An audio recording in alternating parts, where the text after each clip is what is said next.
joining us this evening. My name is Annie Rothel, and I'm the Associate Director for the Center on Rights Development. And tonight is the conclusion of what's been our 14th annual symposium for the Center. This year we talked about the right to education. And so we started on Tuesday night discussing education in emergency settings. Last night we had a fantastic panel on inequalities in U.S. education. And tonight we'll be discussing the future innovations of education. So it's a really nice forward-looking way to go out into the world after the symposium. So thank you to everyone who's attended events and participated. Thank you to my absolutely fabulous staff who has put this on and gotten very little sleep this week. I couldn't be more proud of the work that you've put in. Thank you so much for all that you guys have done. And tonight we have our panelists, we have our closing keynote, and the panel will be moderated by our director, Professor Claude Destray. For those of you who don't know, Professor Destray is the head of the Human Rights Program, the Director of the Human Rights Program here at Joseph Corbell School. He's also the head of the Center on Rights Development and of the Human Trafficking Clinic. He has a long list of accolades after that, which, because I don't want to read this long paragraph, I will briefly say that those are the most important capacities that he serves here at DU, interacting with students, and we greatly appreciate his role that he plays in the center.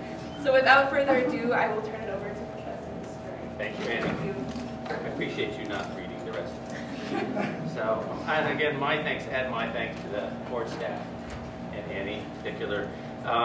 The Center on Rights Development is maybe the oldest center here at the university, at the Joseph Corbell School, going back in the days when it was GSIS, the Graduate School of International Studies. And what makes it unique is it's a professionally run organization, but it's run completely by students. I have been told that I am an unnecessary adult supervisor, but I feel more like, you know, my rights having, like, sort of more like a silverback gorilla sort of character within the organization. I'm ignored most of the time, and when, you know, people get bent out of shape within the, I just turn my back. Have you ever gone to the zoo, watched the silverbacks? They, you know, they just turn their back on the whole thing, and everything goes on just fine without it. I tried to reset how I'm standing, because last time we did this event, the photographs that went out on Facebook had me underneath the sign saying naked. And so I tried to make sure that I'm standing so it doesn't quite happen that No, I'm way. positioning you under the knee.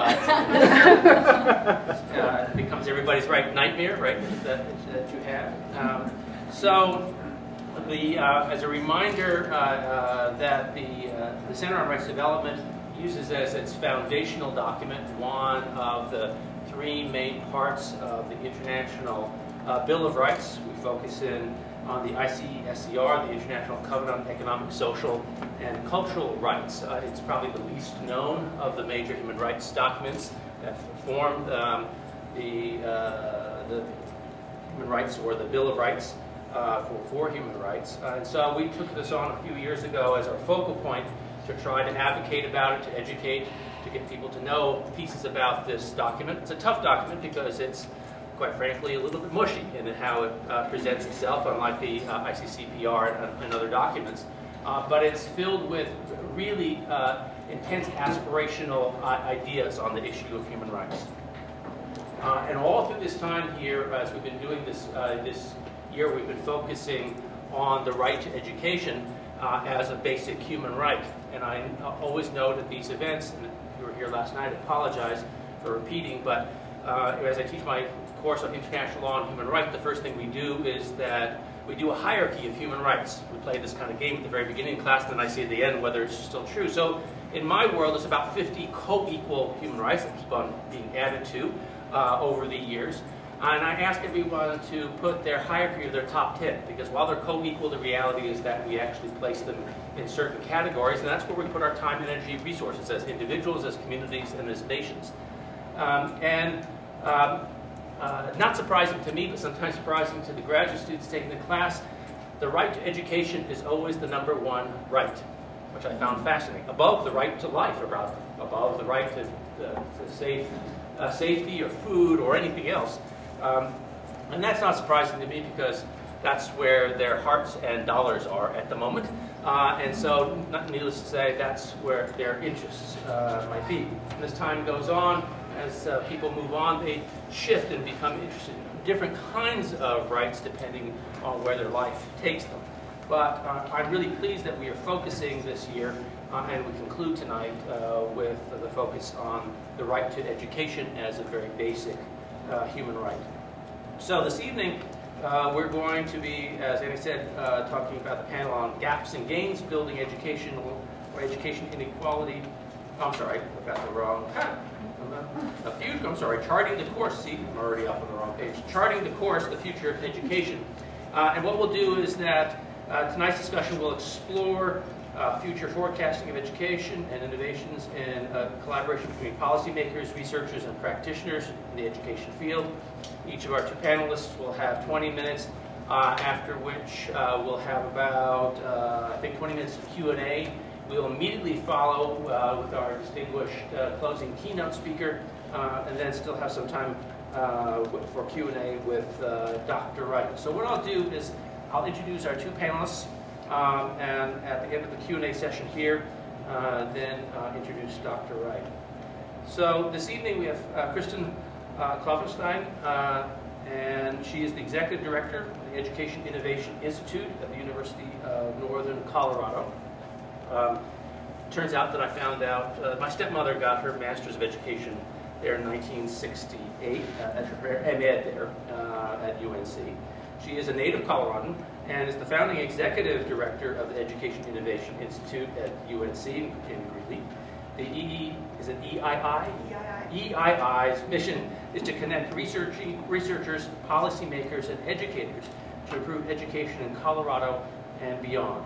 Prior to joining EII, Dr. Klopfenstein was the interim director of the Texas Schools Project at the University of Texas at Dallas. Last night we heard a great deal about the educational system in Texas, specifically it was Houston in this case last night, from several of our panelists. And there she conducted and managed education policy research and evaluation using administrative, individual level, longitudinal educational data. Additionally, Dr. Klopfenstein spent 10 years in the classroom as an associate professor at Texas Christian University, where she taught courses on the economics of education, labor economics, and econometrics. Dr. Klopfenstein has been published in numerous peer-reviewed journals and was recently a co-author of AP, A Critical Examination of the Advanced Placement Program, a book published by Harvard Education Press that provides a comprehensive review of the Advanced Placement Program. Dr. Klopfenstein's research interests focus on examining factors that influence low-income, rural, Black, and Hispanic students' preparation for college and the workforce, which is wonderful because that's a continuation again of some of the discussion from last night. My colleague, Mohammed Irfan, is a research fellow right here at the R&D Center, so he didn't have very far to work. He walked just out the door. It's nice. For International Futures here at the Joseph Corbell School of International Studies. Dr. Irfan's research and expertise include integrated global long-term future modeling, socioeconomic forecasting, and education systems. Dr. Irfan has worked with the International Futures Model for 7 years and has been responsible for important changes throughout the model, and specifically responsible for the enhanced education model. The education model simulates educational flows and the resultant human capital stocks for 182 countries for the alternative assumptions about uncertainties and interventions over the full-time horizon of the IF's model, which has been a number of years now. Additionally, Dr. Irfan has worked on developing core features of the standalone version and has played an ongoing advising role to the whole program there. He has presented his research at the UNESCO Institute of Statistics. So with that, I'll turn time over to my colleagues. Then I will give you the dreaded, with a smile, 5 minutes, the 2 minutes with a slight frown, and then at the 0 mark, things get ugly. So, okay. Fair warning, that's all.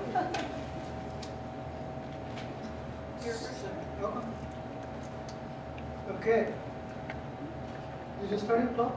You can go. I'll wait until you actually start saying something. I'm a nice guy. Professor Destry was saying CORD is one of the oldest centers. Ours is actually one of the newest centers at this Corbell School. What we do at the center is we have this nice tool to study future. since today's panel is on the futures of education, I thought it would be a good idea. And people in God has invited me to come talk about the futures of education in different parts of the world. I'll be focusing on a specific African region. But before I go show some results from the model that we have, I'll actually talk a little bit about the tool that we have in that corner of the cyber cafe. This is an integrated model that we have been, I shouldn't say we, Professor Hughes, the director of the center, has started developing this tool for back in the late 70s. So it's been around for about 30, 35 years now. So I'll give a brief description of the tool and tell you what I have done and what other people can do with the tool, and then show you the results from that African region, one of the southern African regions, with which I've done some scenario development. Okay, so this is the basic. Oh, I still don't have it, right? Thank you. Yeah. Okay. Okay, so this is the International Futures Model, and I don't want to overwhelm or underwhelm anyone. The basic thing that we want to show in this diagram, the one takeaway point in this diagram is, in our model, things are well connected. So we try to represent major socio-economic and environmental and political systems. And we do it for all countries of the world. Claude was talking about 182 countries. We have 183 now, and we are pretty soon going to 186. So pretty much every country which has a population more than 100,000 is represented in our model. We show their economic systems, demography, and then we have agriculture and energy, and then education is something I have added. I did my doctoral degree here, so that was basically the work I did for my doctoral degree, adding an education model to this international futures. And I mean, without going into any deeper of the model, every part of the model is very complicated, but one thing that we always mention is everything is integrated and connected. There are linkages backward and forward between different modules of this model. So education, for example, is very much related with demography and economics. For example, you know, the inputs to the school will come from population growth, and then spending in the schools will come from economic models. So usually the education modeling that people do, these connections are not there, or even if they're there, they're exogenous to the model. In our model, we have a simulation where we endogenously model all these things. Actually our model can run up until 2100. I know I won't be alive till then, but I'd like to run the model till 2100. I'll just skip this slide here. So this is the basic structure of the education model we have. In the center, we have, of course, the student flows. So schooling that's going on in the elementary schools, lower secondary, upper secondary, tertiary. UNESCO actually divides education into different levels. They have this level called International Standard Classification of Education. So we have level 1, level 2, level 3, and level 5. Basically, we have everything from elementary to tertiary. And we represent the enrollment rates, the entrance, the transition from one level to another. So all the student flow rates are dynamically represented in our model for two genders, for boys and girls separately. And another thing that we represent is the cost of education, the per student cost, which is something also that changes over time. As income grows, the salary of the teachers in a country grows, so that dynamics is also in our model. And the student flow rates are basically represented by families' income, societal change over time, those kind of drivers. So as you have more demand for education, we do forecast educational enrollment demand, and then we forecast costs. So if you have the enrollment demand and cost, you can calculate a budget requirement. And then the model's social spending part actually takes the educational budget demand, and then it actually balances it with other demands, like demand for defense spending, demand for infrastructural spending, demand for, there are other social spending, demand for health spending.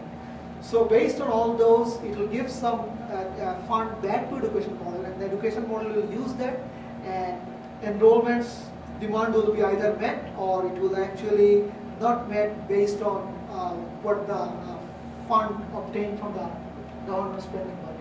So that's the basic dynamics of the model. Now, students also graduate at the end of the level. That actually adds to the educational attainment. So we represent the population by level of education they completed. That feeds into our skills of the labor force. And that actually increases or decreases productivity. And that feeds back through the national income and budget spending back to the education model.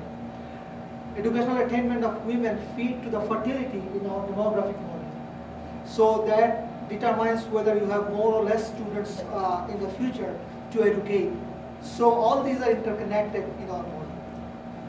So that's the basic structure of the model. This is the basic dynamics. I mean, though it's very complex, when you look at those figures, I mean, as they said, the devil is in the details. But the basic dynamics is very simple. You have a number of students in each grade, and then these students can either go to the next grade, or they can drop out of the school, and then at the entry level there will be more students coming through entrance rates.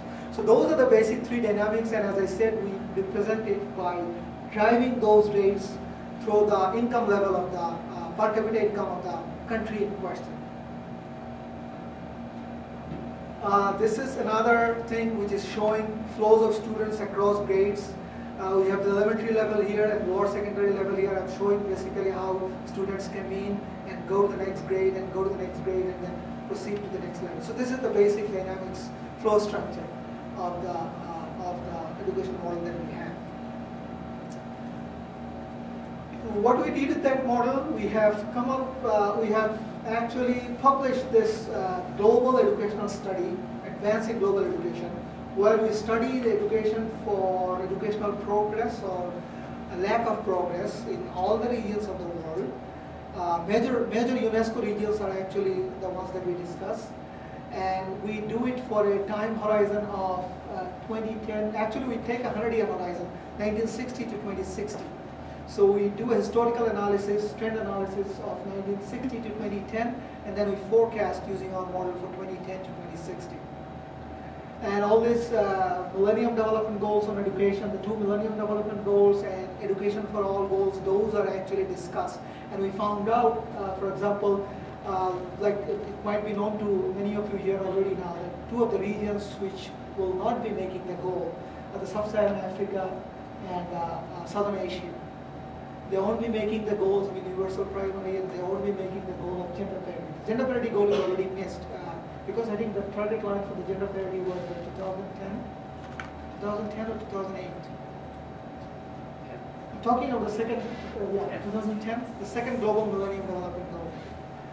Okay, so now let me show you some results for this particular study that we have, that I have done for this region in Africa. Now, one of the beauty of our model is we have 183 countries, and then we have a very flexible grouping of the countries. So if you are interested in Middle East, you will find a group formed with just the Middle Eastern countries. And then if you want to take 3 Middle Eastern countries and do a study on that, you can go build your own group. We have a Windows-based user interface. You can go build your own group and do your studies just for those 3 countries. So there are all these flexibilities. There's a base forecast which is presented to everybody, which comes with the model. Base forecast that goes up until 2100. Also, the model comes with a very large historical database. For example, for our education model, all the data were collected from UNESCO Institute for Statistics, UIS, which is in Montreal, and all the database is actually available for anyone who is interested in the model to go and do some analysis of some educational variables or other variables for a period of time. So maybe I should show you the, well, maybe at the end of this I'll show you the software. This is a Windows-based software. It's available for free.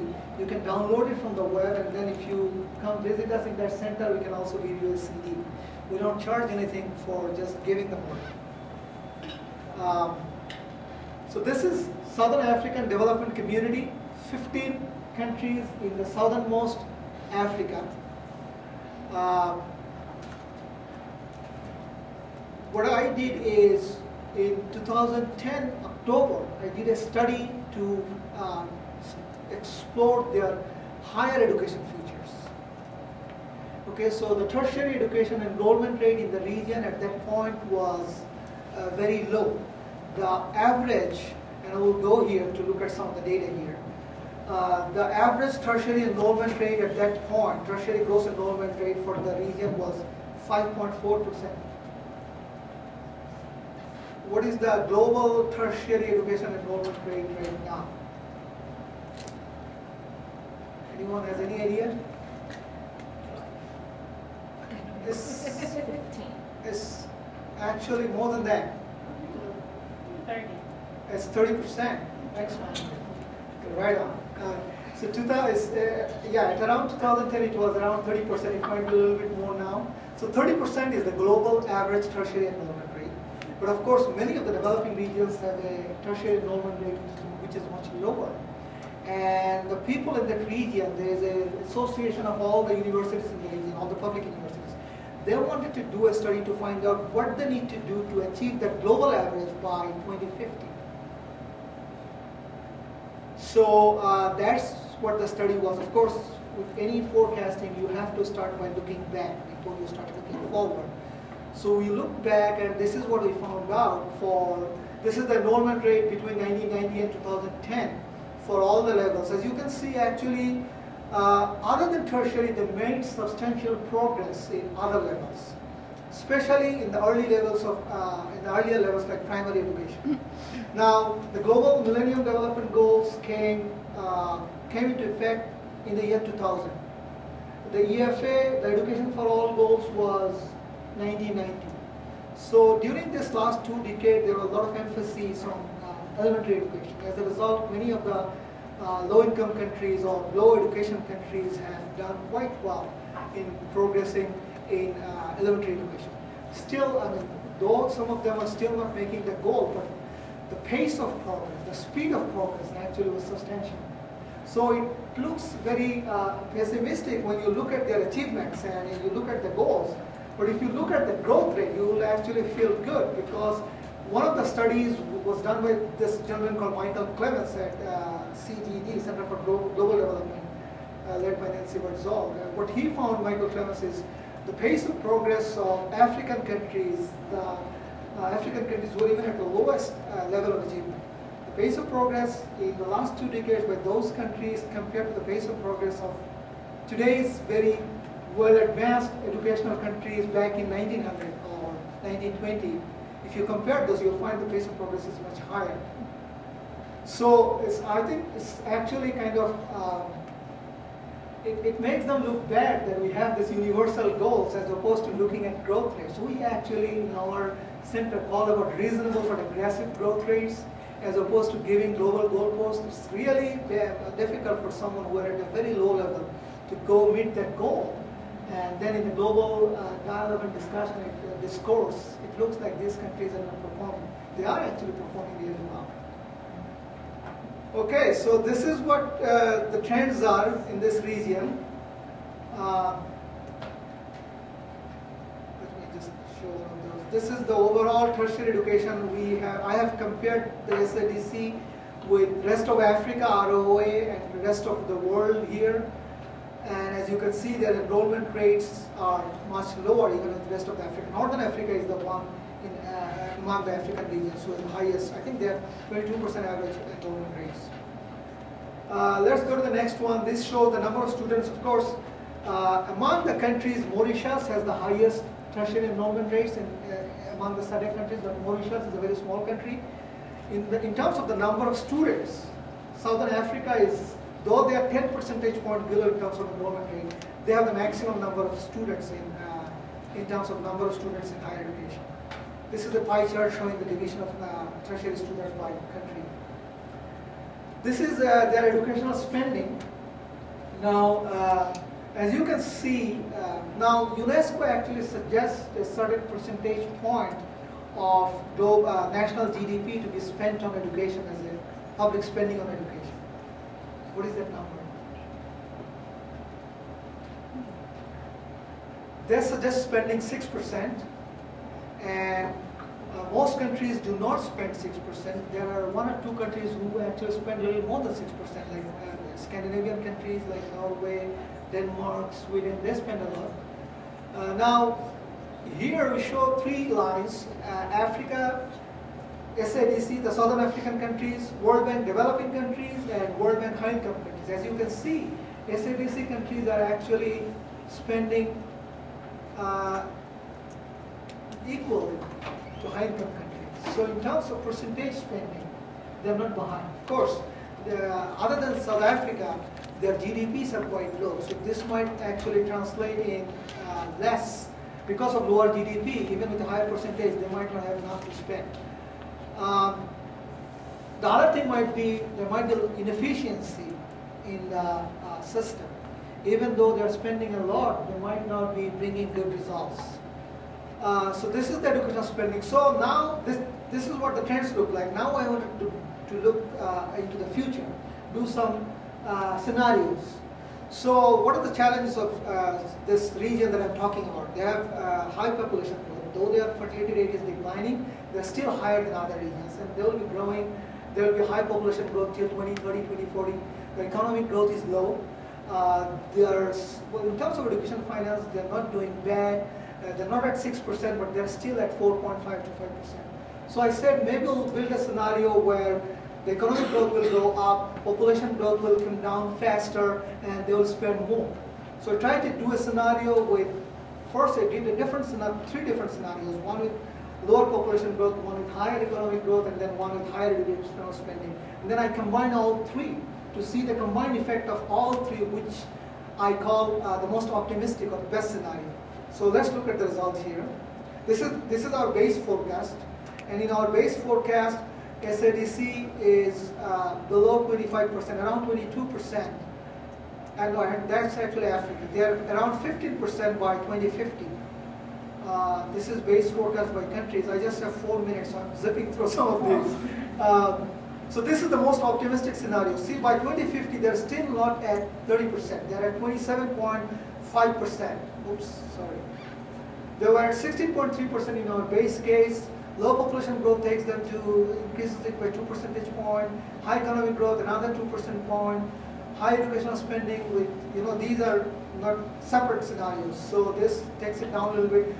Everything combined, they get 27.5. They're still not at 30% that they would like to be by 2050. This is a country level. Now, as you can see, some of the countries are actually doing very good, like South Africa, Namibia, Angola. But there are 7 or 8 countries which are really doing bad. That's what takes the whole region down. So that's another thing we can do with our model. You can look at country level and then you can look at regional level. So what I did now is I did what we call a normative scenario. So these are all exploratory scenarios with different assumptions about population growth and economic growth. Now I made a normative scenario. I tried to look at, okay, like I said before, reasonable but aggressive growth rate. So what is the country which made the most improvement in tertiary education in the last 20 years? And how much did they advance every year? Did they go 2%, 1.2%, 3%, and then put that growth rate on each of the countries in this region? And also, tertiary education is a result of upper secondary, primary, upper secondary, lower secondary, upper secondary, then tertiary. So if you don't have those lower levels go up, you won't have tertiary go up. So we have to increase enrollment and those also. Then I said there won't be any bar in terms of spending. Whatever it takes, we'll give them, or the countries will gather the resources domestically. And then I said per student spending, which is something takes the cost of, it'll just go to the global average and stay there, it don't move. So with all these normative assumptions, let's see where they're going. So that's the result we have. So it looks like by 2050, in that normative scenario, they are close to 30%. So that's my final result with my normative scenario. And then I did a cost-benefit analysis. So I said they have to achieve a certain level of tertiary enrollment. They have to force it. So to force it, they have to have school places, they have to spend, there has to be some public spending. So what I found, so I did a cost-benefit analysis. I compared my base case with the normative scenario with the differences made in income and differences made in educational spending. So what it looks like here is before 2030, there is more spending. There are more on the cost side, but by 2030 there's a break even. And then by 2050 there's actually a huge benefit coming out of this extra push on education. The benefit outweighs the cost much higher. So the increased GDP is much higher than increased cost on education in the economic scenario. Okay, am I on time? Still have 1 minute? Well, I'll give you 1 minute because I'm a nice guy. Okay. This is just, I have one more slide. In fact, I have 20 more slides. But this is it's easy to get slides from anyone. So this is a aggregated measure of education. I told you before that our educational flow is going to the educational attainment of adults by the level of education. So if someone has completed lower secondary in a certain country, maybe that's 9 years of education. So using all those, we calculate average years of education. And what I'm showing here is and this average years of education is something which feeds into our economic productivity. And in the the normative scenario, you can see how the average years of education is about 8 years. So on an average, everybody has completed something close to lower secondary in all these countries by 2050 now this scenario. Okay. Thank you, Mom. Do we have questions? We'll wait until this. Okay, sure. Okay? Yeah. Do it all at the end. All right. Okay? I'm sorry, I don't have maybe I should. slides. Okay. So that was a really nice segue. So I appreciate Mohammed setting out kind of the zooming out from 30,000 feet context, and I'm going to be talking more about. Let's think about, well, if these countries are trying to reach these targets, right? Well, a lot of them will, a lot of them won't, but why? Right? So we have to kind of go inside the black box to understand why or why not. Some folks grow faster than others and reach achievement levels or tertiary enrollment levels faster than others. So while the EII focuses more on domestic education issues, a lot of the issues brought up in Mohammed's talk are directly related to what we look at here. So, for example, well, let me think for a moment. Let me just tell you a little more about the institute's work first. Okay, so I come off of being an academic, trained as an economist, did a lot of research on education policy, very applied research. Was very, very frustrated that the policy research that's done in academia goes in journals where the people who are making policy never see them, never find them, probably couldn't understand them if they did because the language is so jargony. And so it felt very much like in order to advance professionally in academia, I would have to not reach the audience that I really wanted to reach in terms of informing policy. So when the Education Innovation Institute was established, which it was put in UNC's mission legislatively in 2009, and I was brought on, hired late 2010, started really full bore in 2011, and the really exciting thing about this job is that we were told pretty much to connect research policy and practice, but not told anything else about how we had to do it. So we have had a blast the last year and a half, 2 years, figuring out what that means for us in our context. So us is me and Kit Lively, who's here in the audience, and the reason I bring her up is because we have a tremendously complementary skill set that I think allows us to be more powerful together than either one of us would be separately. So I come from a quant geek background, right? So I'm all about the data, I'm all about the modeling and the assumptions and how do we get from here to there. And Kit comes off being an education journalist, where it was about how do you actually make people understand this stuff? And how do you make it meaningful to them and make it resonate? So it's a really powerful team that we have that's deliberate, where we want to be using rigorous research that is conveyed in an accessible way to the audience of policymakers, practitioners, and researchers. And the key difference, because you'll hear this, we want to connect policy, practice, and research. You'll hear that all the time at the federal level or different institutes. What we really focus on is those three silos of policy, practice, and research very rarely talk to one another, right? And that's kind of what I found frustrating in academia. And practitioners find it, so teachers, for example, find it very frustrating when policy is made affecting their work in the classroom, and they're like, these people have no idea what I do all day long, and they have no idea how this policy is going to influence my work.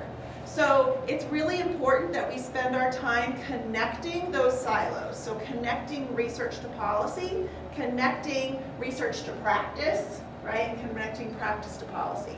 So EII really focuses on those connections between the three silos, recognizing that most of the world is organized in those silos, and it's very hard to kind of, you peek out, it's for a very short time, for a very specific purpose, and then you go back in your silo.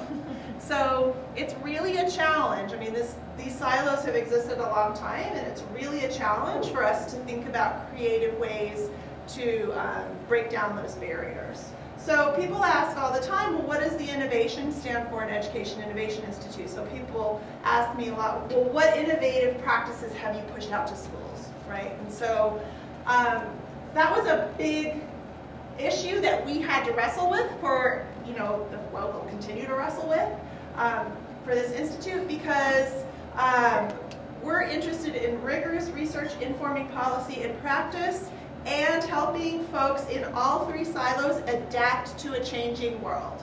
So there is change going on a mile a minute, right? And we're moving to this global society. We've got an ever-changing workforce where folks are going to have multiple careers throughout their lifetime. So it's no longer that a teacher enters the classroom when she's 22 and graduates from college and stays there till she collects retirement at 62. That really isn't the typical model anymore. And so that means that everybody has to adjust. The people who prepare teachers have to adjust. The people who evaluate teachers have to adjust. Policymakers who regulate the teaching environment have to adjust, right? And because it's the new reality. Okay, so we see the innovation in the Education Innovation Institute really as always tailoring our work to helping people adapt to change, right? And then sometimes you take that change and say, well, that change is happening and there's nothing we can do about it. That train has left the station and it's bigger than us, so we just need to adapt. And sometimes there's change that's happening that you can actually influence the direction of the change, right? So a lot of the challenges we face a certain issue is like, okay, well, is that one that we just need to start really encouraging folks to adapt to that change because we're not going to be able to change the road? Or is that something that we feel like we can actually put our shoulder to the wheel and influence that change in a direction that's more productive, more informed by the research, more relevant for practitioners, right? So that's kind of how we think about innovation. So it's a little bit different than I think people typically think of. So as an economist, I am very big on really rigorous applied research and logical thinking. So this is seems really obvious to me that we should be making policy based on rigorous research and logical thinking. And one rude awakening for me in the last 2 years, leaving academia, which has its own politics, and going into more of the legislators and policy world, is policy is not the way it was taught to you in your 8th grade civics class. How a bill becomes law it's not quite that clean. And there's lots of levers in there that various folks can kind of push and pull to affect change.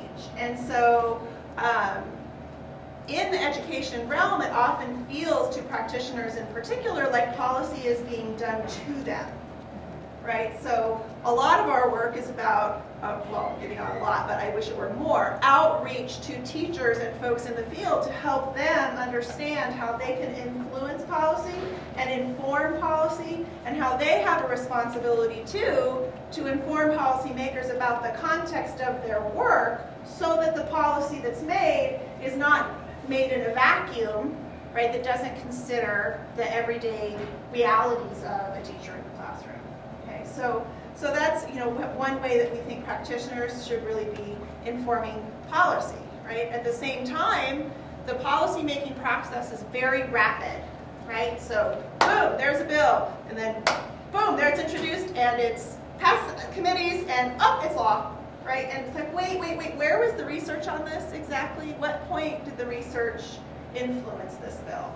And so it's really about finding a voice for researchers, and what we would love to do, but we have a really hard time finding funding to do, is take some really policy relevant research that's published in academic journals, translate it into ordinary English, and put it out there where normal people, like legislators and teachers and other people for whom it's relevant, can understand it and make use of it, right?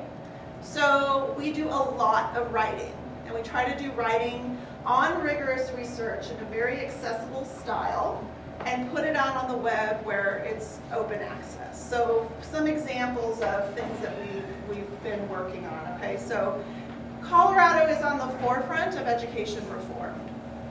And having grown up here and went and studied international affairs in Washington, D.C., and was afraid when I went there that everybody would think that the roads here weren't paved and that all people wore cowboy hats. Like, I was really afraid that I was coming from this backwater. And so people were like, cool, do you ski? Right, so, okay, so that wasn't. But when I came back, right, so I came back 15 years after doing my graduate work, suddenly Colorado is at the forefront of education policy. We are really a leader in pushing reform and change. Okay, there's a lot of reasons for that, and that's not kind of what I really want to talk about, but one of the ways that we're a leader is in the teacher evaluation system. So Senate Bill 191 is the teacher evaluation legislation. We have a very education-minded senator who has pushed a lot of reform through, and he was responsible for Senate Bill 191. And this bill requires that teachers be evaluated 50% on student growth, which means how much does that teacher move achievement as measured. If you're in math or reading, it's as measured on the standardized test, right? But you're supposed to use multiple measures and all this. But this gets to the growth versus levels that Mohammed was talking about, right? Where teachers are teaching in very different contexts. And so do we want to say, okay, well, 90% of kids at every school have to be reading at grade level? Well, 90%, okay, well, some of those districts, all the kids are going to be reading at grade level no matter what you do. You couldn't screw them up, right? And a lot of those kids, they're not going to be reading at grade level no matter what you do because they're so far behind, right? So does it make sense to evaluate teachers in schools based just on the level? And that's very much like the international rankings that Mohammed was talking about. So what they do is they use these growth models, and Colorado has the Colorado Growth Model, which is another way that we were a leader, and it measures how much growth students have achieved in a year relative to all the other kids who started at the same place they were in the previous year. Okay, and it gets really technical and all this, but that's half of what teachers are evaluated on. Okay, and then the other half is based on observations of their professional practice. So you might have somebody who's getting really amazing test score results, but what if they're closing the door after all the tests are done and erasing all the wrong answers and replacing them with right answers, right? So they could be total yahoos in the classroom and be getting great scores. So you want to balance the scores with some professional practice observations to make sure, okay, are you trying to reach all kids, or are you just teaching kind of the top of the distribution or only the bottom of the distribution? So there's a lot of professional practice and leadership things that are evaluated by principals as well to put together the full teacher evaluation. So that system is just rolling out statewide this fall. It is totally new. It is scaring the heck out of people. And for good reason, because we've never had anything like this in the past, right? So in the past, 99% of teachers were all rated as satisfactory or better, right? So, and I can't imagine any field where 99% of everybody in the field is just bang up awesome, right? There's probably just by random chance going to be more people who are not very strong, right, than 1%. So the idea behind this evaluation system is really to actually try to help folks learn after they're in the job, learn every year where their weaknesses are and improve, right? And also to do a better job differentiating the excellent teachers and those from the weakest teachers, okay? So this is something that's really hot, not just in Colorado, but nationally. And it's something that we've been writing about and really been talking to people about, people who are evaluators in schools, peer evaluators, trying to understand, you know, this looks great on paper, but how does it really work, right? Because that's the whole research policy and practice, right? It all looks great on paper. Wow, this is clean and nice and it's going to make everything wonderful. Well, once you dig into it and you start talking to people across the spectrum, then you find out, wait, there's some unintended consequences here. Right, so economists are big on looking for unintended consequences, and I think that's a really important thing that we at EII bring to the policy conversation. It's like, yeah, that sounds really good. Let's think about how other avenues that this might affect or incentivize people that are not quite what you wanted, and figure out how we might avoid those. Okay, so that research, when you get into the Colorado Growth Model, you get into all the teacher evaluation stuff, you end up in, you know, Statistics Central. It's really, really heavy-duty quant, and it can be very hard for teachers and principals who are doing the evaluation to understand what all of that means, and therefore how to implement it effectively. It's hard to be motivated or incentivized by a system that you don't understand, right? How do you know what to respond to if you don't understand the system? So we're working hard to try to make sure that the system, as it's implemented, you know, being kind of a critical friend of everybody involved and posting blogs about, we just, you know, we noticed this is the track that this rollout is on, and maybe we should think about slowing this down because this is happening and this is happening, and kind of starting conversations and trying to get people to really be reflective about their policy practice and keep it based on research, and when the research doesn't exist, which often in these cases the research doesn't exist, right? So this is so cutting edge and new that other states that are ahead of us are 1 or 2 years ahead of us. That's it, right? So the research base is not developed enough for us to really rely heavily on that. So we have to really be able to adapt rapidly to change. So that kind of writing is an important part of what we do. So, whoa, thank you. So that's a good example of the work that we do. As we were preparing for tonight's talk and thinking about kind of the international implications, right, of what have we learned from the work we're doing here in Colorado and nationally for, you know, that can be generalized to international systems. And I think the thing that we hear the most often is the rankings of countries, right? So you have some measure, and then you rank the countries, and oh my gosh, the US is right in the middle of the pack, there's a panic, right? We've got to get better and move up. And so one of the common things that countries are rated on, rank ordered on, is test scores, right? So there is a lot of concern nationally about where, and you hear this every year when the data comes out, where the US ranks on international test scores. So I just wanted to say a little bit about this in this context, because while there are certainly differences in how the nations perform, we have to remember that the test, whatever it is measuring a sliver of what we want education to be and to do, right? So when I took my kindergartner to school this year, I wasn't saying, oh man, I hope he's ready to kick butt on standardized tests. I'm going, man, I hope he doesn't punch the kid next to him in the middle of whatever, right? I'm hoping that he learns social skills and self-control and how to play nice and how to follow directions, right? Standardized tests, not even really on my radar as a parent. Okay, so when we're looking at these rank orderings for standardized tests, we really need to keep it in perspective. And another key point is that the countries that we tend to rank against standardized tests, right? So for example, China tends to kick our butt, especially Singapore, in standardized tests, right? And there's a whole culture around education in China in particular, but in other Asian countries where kids are really put into a lockstep education system, given after-school tutoring, lots of focus on education, and that is measured, the success of that is measured by how well those kids perform on standardized tests.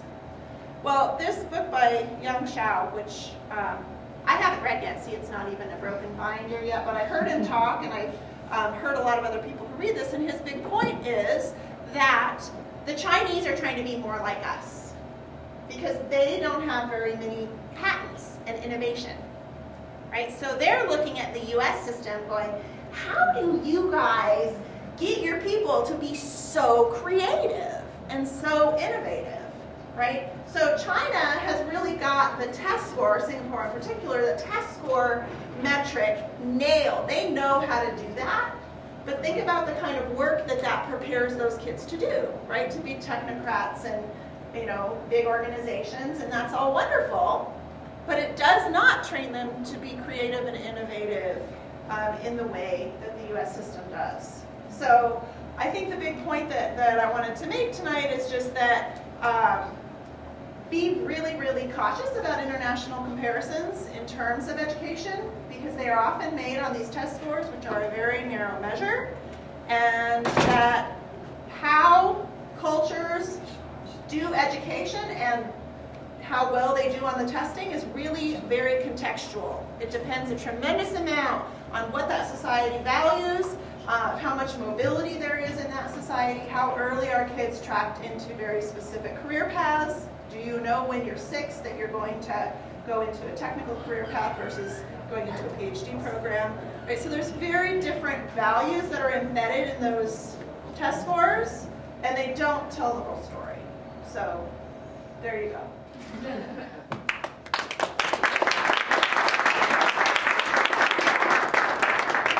And with 30 seconds to spare, so do you have any Oh, I really want fun? back. No, I want Are you the sure? questions. Okay.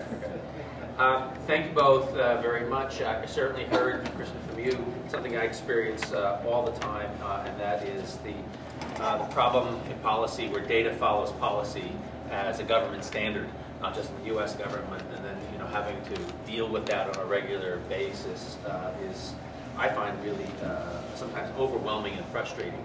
And then on top of it, the amount, at least a lot of the work that I do in forced labor and human trafficking, what I call junk science, that is then proliferated, and people are making policy decisions based on really bad methodology, terrible data, unreliable, non-transparent, and circular, and all sorts of terrible things. But then So they can claim it's research-based, right? Which makes it okay. Yes, that's right. It's all research-based, but the research...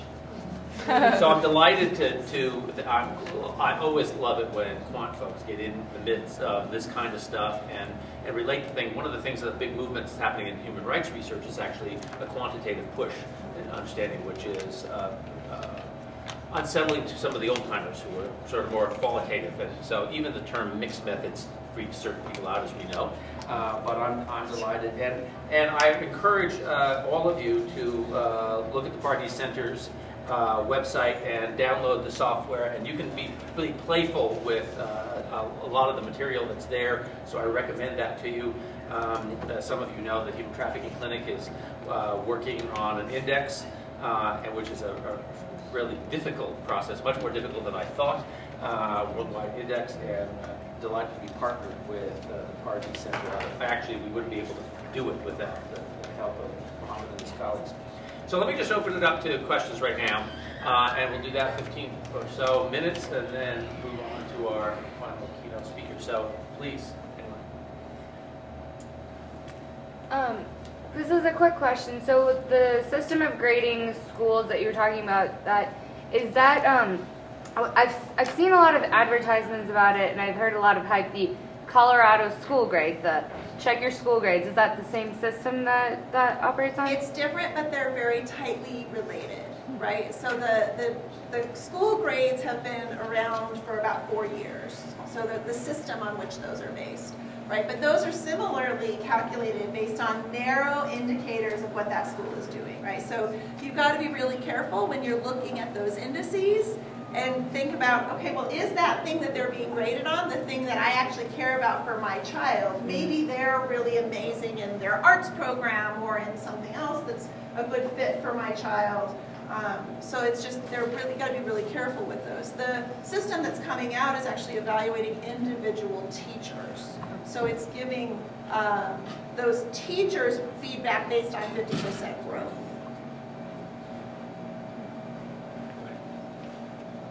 You're the only person with a hand up, so you get to have the floor. So say you evaluate a teacher and you find that they're really not showing very much growth at all and not doing very well, but the teacher is tenured. What do you do about that?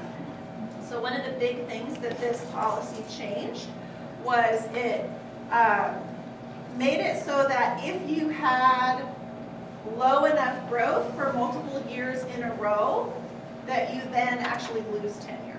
So tenure is something that you earn, but then you have to keep through effective teaching as measured by the measures that are used in this policy. Right? Teachers Association, okay with something like that? The Teachers Association really struggles with that, as you can understand. You'd be interested to hear, maybe, is that I'm on what's called the APT Committee for the Faculty Senate at the University of Denver. And that's a document that is the guideline for advancement, promotion, and tenure. And it has, the last time it was written was 2001. We're going through this phenomenal process of rewriting it, reclassifying whole groups of people, in fact doing away with the whole lecture series, making them into teaching professors, whatnot. But one of the issues that has come up, which is highly controversial with the Faculty Senate, is post-tenure review. And so this is something that CU Boulder does. It's fairly rigorous about what it does. People do it in 5-year or 7-year cycles, but if not surprisingly, is of deep concern for some people at any given university. That tenure has become, unfortunately, for many, or for some, I should say for many, maybe for many in their minds, or even in the public minds, some kind of permanent job security, when it was really meant to protect academic freedom. And so it's not about, post-tenure review is not about an attack on academic freedom, but basically a way to assess a senior professor who has been teaching for a long time to see if their skills are still there, if they're supposed to be doing research and they're not doing that anymore, how to shift. But it's a way of hoping to retread some, give them skills to encourage. But quite frankly, one of the sticking point is, at what point is all the motivation and where do you get the bite? So is someone who is tenured here at the University of Denver, would it be possible that having gone through a process of review and working with that person, but they're still not fulfilling their role, is there a process by which the university can let them go? There is a process at any university for cause, right? Then you just have to define the term for cause, which is where the process of redefining that term, which is a legal term, that university council has to deal with when you're dealing with people who have tenure. Andy. My question is for Mohammed, and it goes based after what you said in regards to having international comparisons. And you are not the first educator or person involved in U.S. education. I took a public policy seminar here, and people are very defensive about, and I think rightly so, about being compared to international context. But after taking your class, Mohammed, and certainly when we're examining developing countries and we talk about progress, it all comes down to comparison, where they rank regionally in the context of other countries in their similar socioeconomic status. So should we not use the same lens of caution that we want to use in the U.S., saying, well, wait a minute, these international comparisons are not fair given the context, or do you think that it serves a more relevant place in the, for developing countries and lower income countries? Good question. Yeah, I mean, you definitely have to have put some caution in judging anything by numbers. There was this. I was watching Bill Gates on Charlie Rose. He was talking about, he's big about pushing forward to eradicate polio, to have education all over the world, and he's having this big push on measuring the progress. So of course there are a few things which you can measure, but there are things which measurement is not enough. At least numerical measurement is not, empirical measurement is not enough. You have to go deeper. For example, the kind of things that Christine was bringing in terms of the quality. I mean, we had a big debate in our team. Actually, it's not the whole team. Me and my director were huge about having this educational quality measures in our model. All this international, I know that standardized tests have their own critique themselves, but there are good data actually on this test called TIMSS, PISA, PIRLS, all these tests, and going one step beyond those critiques. And suppose, even if you believe in the data, when you bring that data in, it's very difficult to find any pattern. Things like Singapore or Hungary will be ahead of US does not always make sense. You can tell that while countries which are doing good in the tests will actually do better in terms of their economic growth. So upstream you can find more impacts. But downstream, how do these things change themselves? It's very difficult to say. So I mean, to summarize, yes, I would say that there will be, especially when you are implementing policy at the field level, you have to look at the look at the deeper level. But there is also some, I mean, I was critiquing Millennium Development Goal in terms of having this universal education goal for everyone. But I think there is also something, I also see some benefit in terms of setting goals like that. But it's not just a black and white story. There is this mobilization that happens across the country, and this international comparisons and numbers. I mean, comparisons are not always for comparing, finding out which country is better than what. I think in terms of monitoring the progress, those numbers are very important. So setting those goals and monitoring those numbers gave the policymakers within the country and internationally a good understanding of what are the extra steps that need to be taken.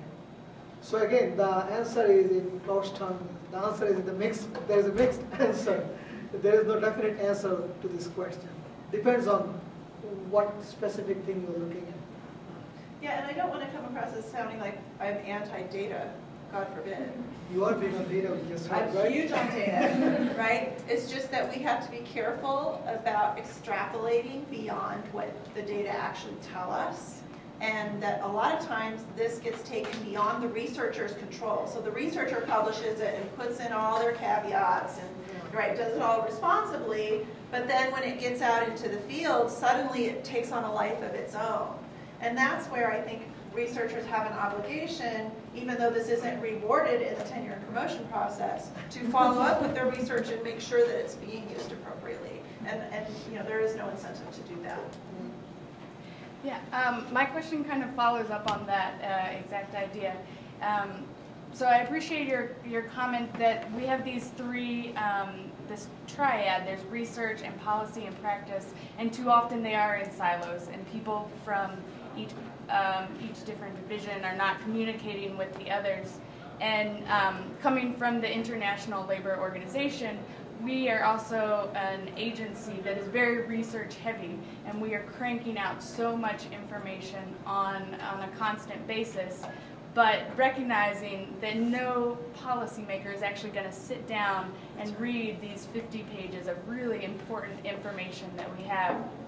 So something that we've been kind of shifting to at the ILO is developing for any kind of key or critical research document is a policy brief which is similar to an executive summary, but directed specifically at policymakers. So it'll be a 5 to 7 page document that kind of takes the key findings from that research and says, this is what we found, this is how it can actually be applied in policy. So do you think that's something that could be practiced domestically or at a state level, and is that something that EII is interested in doing? Yes, and yes, and yes, and yes, and yes. So your audience is so important, right? So when you're writing research and dotting all your I's and crossing all your T's for peer review, right? So that others in the profession that you're in can look at it and say, yep, they did it right. Right? That's a technical paper that's a very different audience. But then you have kind of the people who are interested in the details but don't really have the technical knowledge to make sense of the brief or the time. And then you need more of an executive summary. And then you have legislators who really need like a one-pager.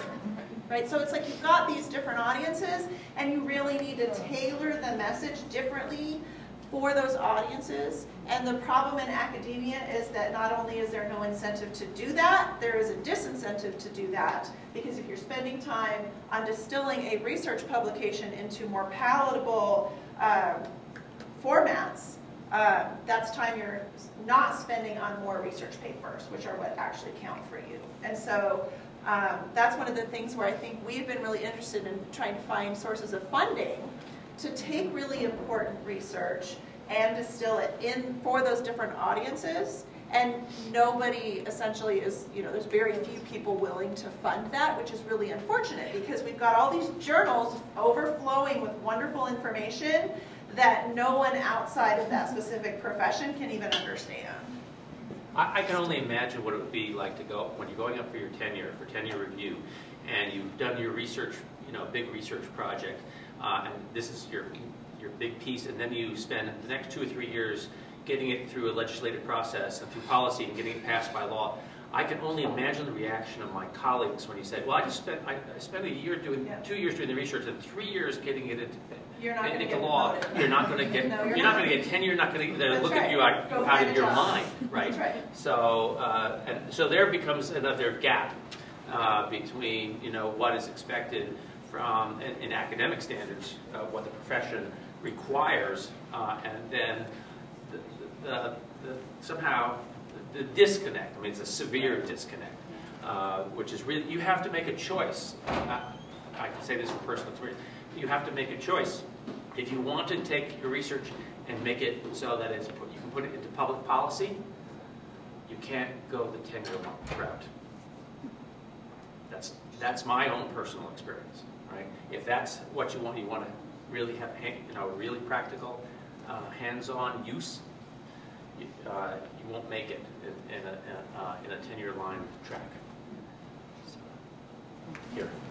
My question is actually along that same theme for Mohammed. I'm wondering about the relationship between these fascinating projections and the policy being made in specific countries. Domestic policy could very well be informed by these sort of things, and I'm wondering how the Carnegie Center kind of uses that. Yeah, we are kind of actually in an advantageous position of being able to address policy community more than a usual academic environment allows. And there was actually another session at noon today where someone presented our model being used by South Africa for regional policy making, regions within the country, policy making within the country. My colleague Dale Rothman is behind you there. He was at UNEP before coming here, and UNEP has used our model for publishing their global environmental outlook, and we are in contact with UNESCO.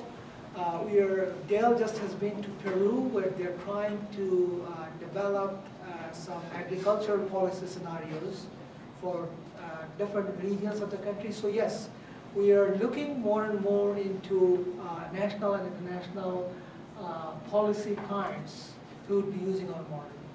And if I may respond to the earlier question, if you're scared by this 4-pound monster, we also have some executive summaries. And where did you get funding to do the executive summary? I want to know. Yeah. Our whole series was actually funded by the person who actually, after whom we have named the center. Oh, very nice. Yeah. I think we have time for one more question. Sure. I want to become a teacher, so I'm interested in the domestic sphere. When you were talking about standardized tests, I noticed that you had a book, I think, out about advanced placement. Oh, yeah. That's from my former tenured professor life. Okay.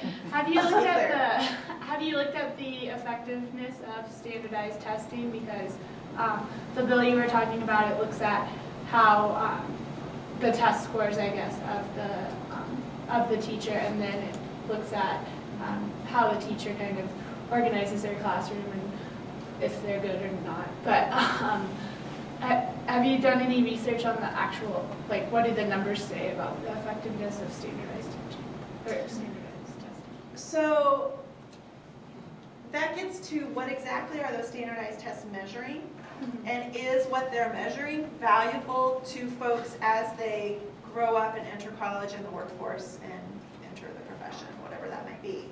And so there is just now starting to come out some research, and this isn't work that I had done, but this is all about predictive validity, right? So if we have a test score, how well does it predict your future outcomes, whatever that might be? So with longitudinal data sets, right, where you've got lots of observations on the same people over time, those are a relatively new development in education, right? And Texas has one of the longest longitudinal data sets in the country, which is why it was a really great opportunity to work there for as long as I did. But the problem was that even that, we only had, if you had folks who were starting in kindergarten, the data system only followed them up through graduating from high school, right? So now we've got enough folks who have gone into college and gone into the workforce, and we're following them into the workforce, that we're seeing that even if standardized tests, scores, so some of the outcomes you might care about are, well, how much criminal activity do you do, right? Or do you get a productive job, and this kind of thing, right? So a lot of that is tied to the teacher quality literature. So the idea is that if you measure the quality of a teacher by the standardized test score, that might not result in kind of really excellent short-term outcomes, but recent research came out and showed that it does correlate with your workforce readiness and wages down the line, way down the line, right? So this gets to kind of to totally shift gears to the Head Start program, where the question of, well, Head Start, which is a preschool program for low-income kids, there's not really strong evidence that Head Start influences test scores in beyond, say, 2nd or 3rd grade. However, there is new research showing that kids who are in Head Start, and this is very, very quant geeky, rigorous how they do this. It's very, very cool if you like that kind of thing. And that the kids who get Head Start are less likely to become teen parents, less likely to be in jail, right? So these kind of softer outcomes of the soft skills are showing a real impact. So we have to be really careful about what those test scores are actually capturing. So did I circle around and around your question enough? Well, thank you, Kristen, very much for your comments. And, we will conclude this evening with our closing keynote speaker, Kareem Wright, who is the President and Chief Executive Officer of Ready for Change. Dr. Wright is an education expert and development practitioner, specializing in cultivation of innovative solutions for responding to problems and challenges. He has previously served as UNICEF's Global Chief of Education and Associate Director, where he focused on development and academic circles, including leading policy and strategy for the agency's work on the global, regional, and local levels in 158 countries, and providing program guidance and technical support to UNICEF staff and national counterparts in these countries. Additionally, he aided in building international partnerships and played a leading role in the Education for All, EFA, movement, advocating for critical resources to support UNICEF's work in education, as well as education for developing countries. He has also worked on education issues as the Special Advisor and Head of Education Commonwealth Secretary in London, and was the Managing Director of an international consultancy firm in Sierra Leone. Dr. Wright has been a visiting lecturer in the Department of International and Comparative Education at the University of London, principal lecturer at Milton Margai Teachers College at the University of Sierra Leone, and is a frequently invited speaker at universities such as Harvard, Columbia, Stanford, York, and Oxford. So please welcome Dr. Wright.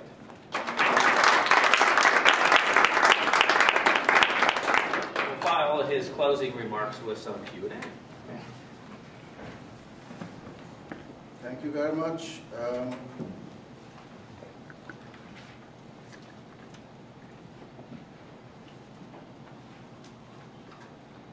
It's always a pleasure to share ideas at universities, particularly not so much with the professors, with the graduate students. They're the ones who can challenge your assumptions and really make you rethink a lot of positions. It's been a pleasure being here. Let me first of all thank you very much for the invitation.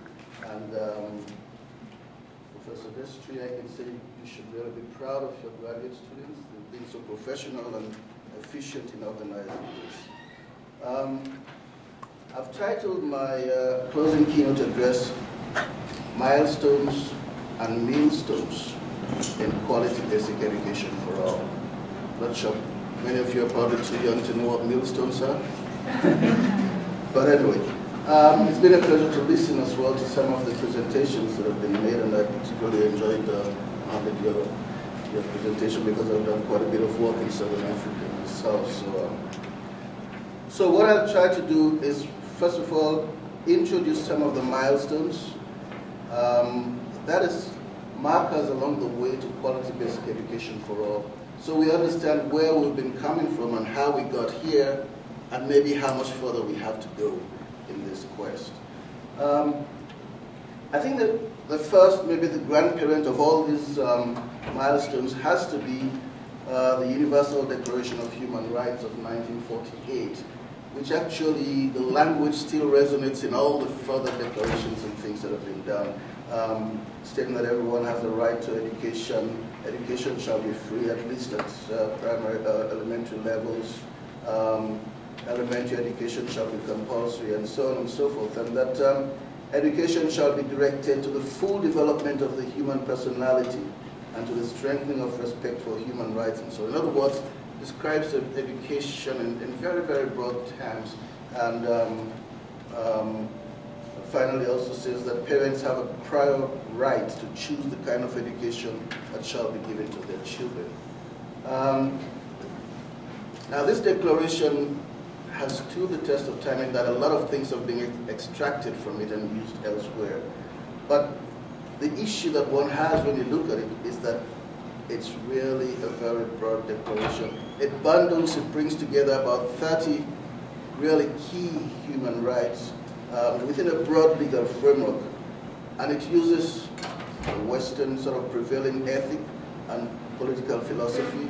But most of all, many people feel that it expresses ideals which really need to be translated into action in different countries. So it's mom and apple pie, everybody's in favor of it, but how do you make it work on the ground? So it's something that needs to be translated into action. And since that date, all subsequent moves have told us that the world has really struggled and grappled with the problems of how do you interpret this declaration? How do you finance any action in this declaration? How do you define the roles and responsibilities of those who have the rights, we call them right holders, and those who have a duty to those right holders?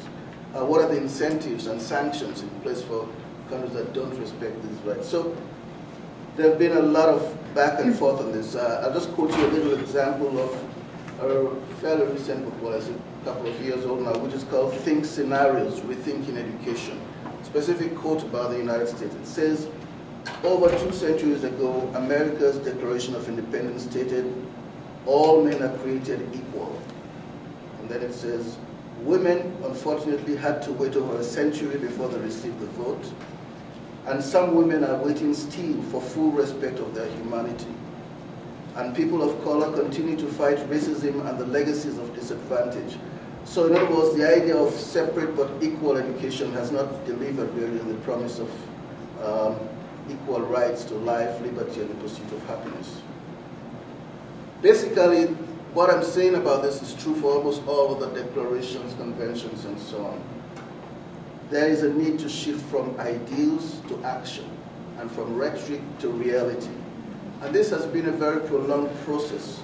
And for this particular declaration, it has, for a long time, it was dominated by lawyers, legal practitioners, and people in politics, and people in philosophy. And for a long time, it lacked any practical implementation tools. In other words, how do you translate this into reality?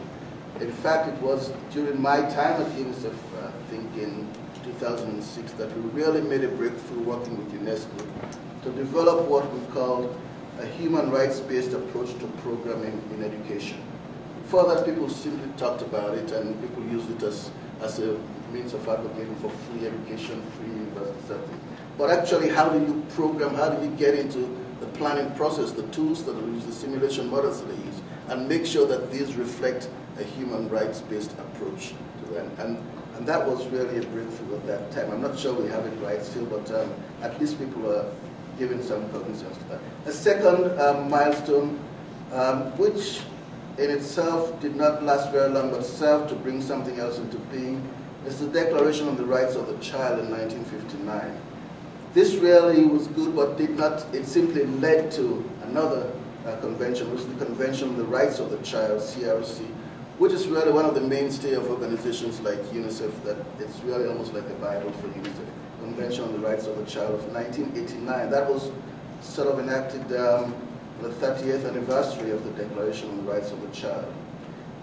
And incidentally, the Convention on the Rights of the Child, CRC, has now been ratified. I think it's the most ratified convention on the books by all countries except 3, Somalia, South Sudan, and USA. I think the reason for USA is that people are worried about litigation, because once you say something is a right and so on, governments are going to get sued left, right, and center. And then, of course, what you base your work on here, the International Covenant on the Economic, Social, and Cultural Rights, that was really adopted in '96, I think, but actually came into force in '76. Again, it's been ratified by 160 parties of countries. Again, the US has signed, but not yet ratified this covenant.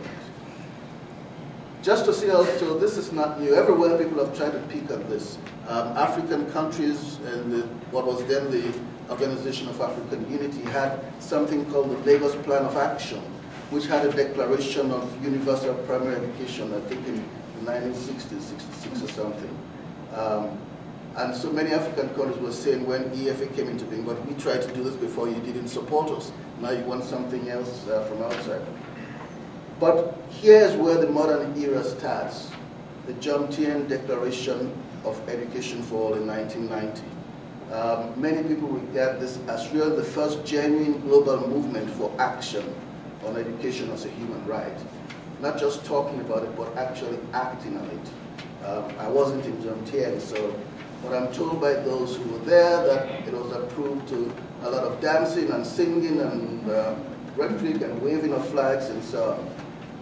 But it was still couched in idealistic terms, was adopted with much fanfare, and in the end I think it turned out to be more rhetorical than realistic. For one thing, the time frame was over-ambitious, was even naive, that people expected that in 10 years, by 2000, the world would have achieved education for all in terms of primary school, everybody being in primary school and getting through. Moving on from that, the next real move was in Dakar in 2000, the 6 EFA goals. That I was very much involved in. I was actually part of the steering committee based in UNESCO that planned that. I was working for another organization. But the secret to what happened in Dakar is this, that people looked at what was done in Jomtien, what was being funded, and there was no chance in hell to get to 2000 and get that. And so, do you declare a failure Do you say we have failed to achieve these goals? Or do you keep quiet and move on? And the decision was to keep quiet and set new goals in Dakar. But this time to set responsible goals. And some of the highlights of the move into Dakar was this. There were two sides. One side was pressing for more money. The idea was countries, developed countries in particular, were failing to put 0.7% of GNP into development assistance. And a good friend of mine, Adrian Vespo, who was at the World Bank, actually demonstrated that the problem is not money. Country after country, he showed that they had to withdraw bank grants, World Bank grants to them because they couldn't spend the money. So the question was not money. And so we had that famous formulation from that committee that said that no country that, what was the expression now? No country that shows a serious commitment to achieving the education goals and has a credible plan will be allowed to fail for lack of resources. In other words, if there's political will, countries show they want to do this. If there's a credible plan, then the onus is on richer countries to make sure this country doesn't fail simply because of money. So in other words, the ball was put in the court of developing countries at the time. Also at Dakar, a sideline that developed was the issue of girls' education, because even from John Chen, there was a strong feeling that gender was really not necessarily the most significant statistically in terms of disparities, but it was the most pervasive. That is to say, in rural communities, in poor households, wherever you like, where the disadvantages are, girls are always more disadvantaged than boys. And so people felt that if you have a handle on girls' issues and girls' education, you could really deal with a lot of the other disparities and inequalities that were there. And so there was a United Nations Girls' Education Initiative that was declared, and UNICEF was asked to lead that process. I wasn't part of UNICEF at the time. I was just part of the steering committee that organized that. But the issue was gender was considered to be so critical, it could not be left, as the World Bank and others had argued, that it could be mainstreamed into education programs generally. So there was a specific thing in that. Now, fortunately, this happened in 2000, because what happened after that was the Millennium Development Goals came into being. And this is now something at the level of heads of states, and so it had a lot more clout. And because education was included in MDG 2, and also gender was included in MDG 3, it had a lot of clout and a lot of commitment from governments all over the world in terms of financing and in terms of advocacy. As part of that process, UNESCO was slow off the mark to take charge of this process, and the World Bank beat them to it by setting up what was called the EFA Fast Track Initiative. This was based on a study done by the World Bank, which really looked at what happened in those countries that have really achieved education for all.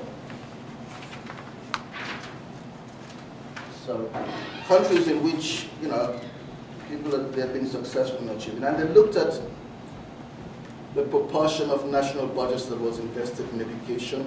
They looked at the proportion of the education budget that went into primary. They looked at the proportion of the budget that was spent in non-teacher resources, because the problem in most developing countries is that 96%, 97% of your budget goes to teachers' salaries, so you've got nothing else to deal with. And so they set out, what the Fast Track Initiative tried to do was to provide guidelines to countries to say, if you follow these kinds of guidelines, you have a better chance of achieving, because this is what happened in those countries that have already achieved this. And that happened really at the same time that I joined UNICEF, and so I represented UNICEF at the formation of this Fast Track Initiative. So, yeah.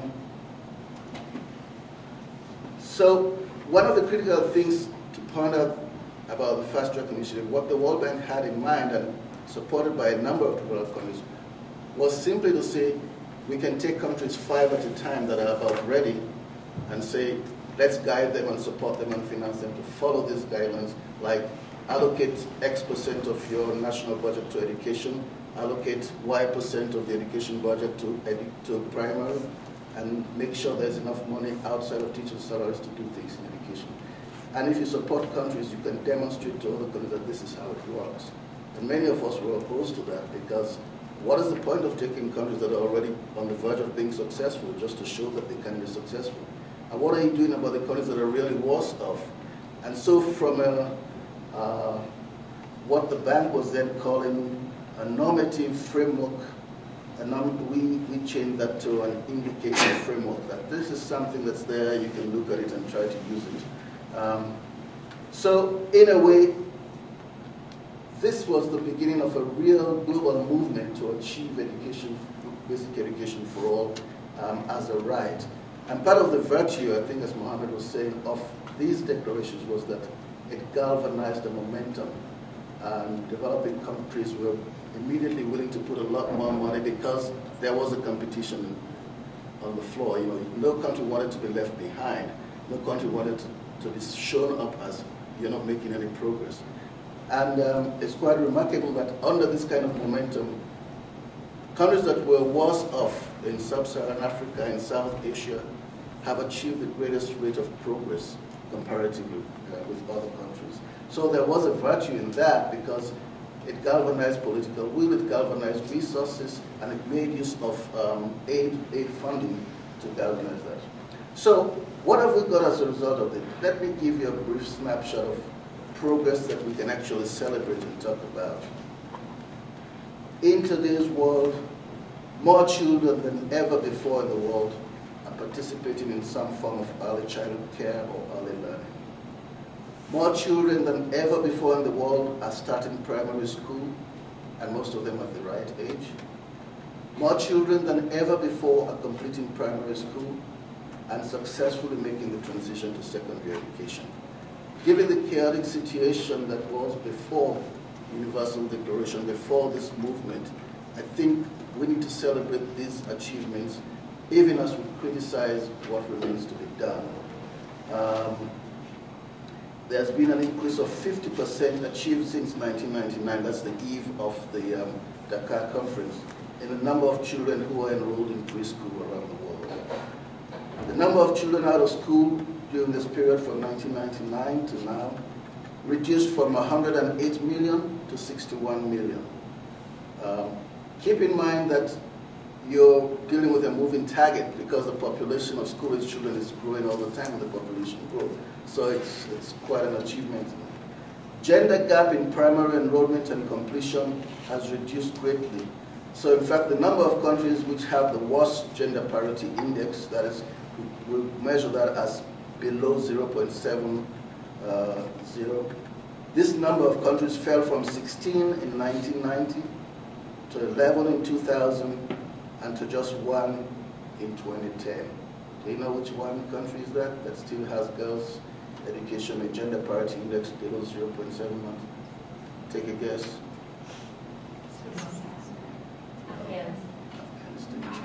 Afghanistan.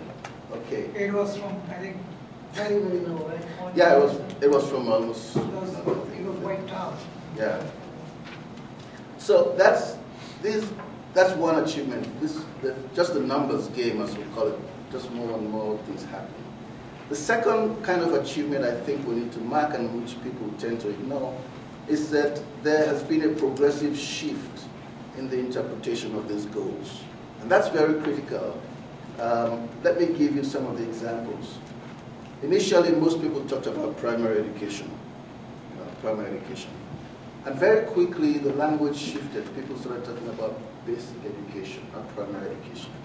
And this is important because what most countries mean by basic education is primary plus junior secondary, or at least 9 years of schooling.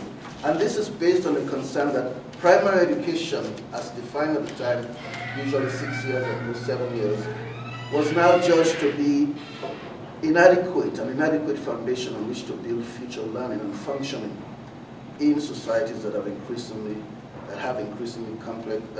increasingly complex and demanding. Let's recall the idea behind universal primary education or basic education for all is this. What was said, in fact, I don't remember the exact words, but that no country has really crossed that development threshold without the great majority of its people having at least a basic education, primary education. So to many countries, they were saying, it doesn't matter how much you put into universities, into whatever, if the great majority of your people are not educated to a certain level, you will never cross that threshold. And examples were shown of how things developed, particularly the so-called Asian tigers at the time, that they invested massively in just giving everybody a basic education. And lots of things can follow from that. A workforce that's a lot more capable in a way. So that shift from primary to basic education reflected the thing that if what we're trying to do is make sure the great majority of our citizens are capable in the end, 6 years of education is not enough. And so many countries were urged to move beyond that. Second shift in definition, initially it was all about access. Gross enrollment rate, net enrollment rate, how many kids are in school now, it was all about access, and countries were measuring themselves in terms of access. But people started arguing because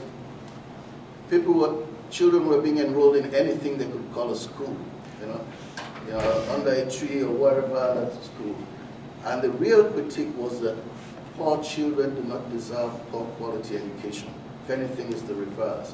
And so it's not about counting numbers. And there was a whole movement called Beyond Numbers, in which people were saying, stop the counting of how many children in school. Let's understand what's going on in school, what is the experience of schooling that children have, and therefore what is the quality of education. Let's focus. So there was a shift from just looking at access to looking at quality.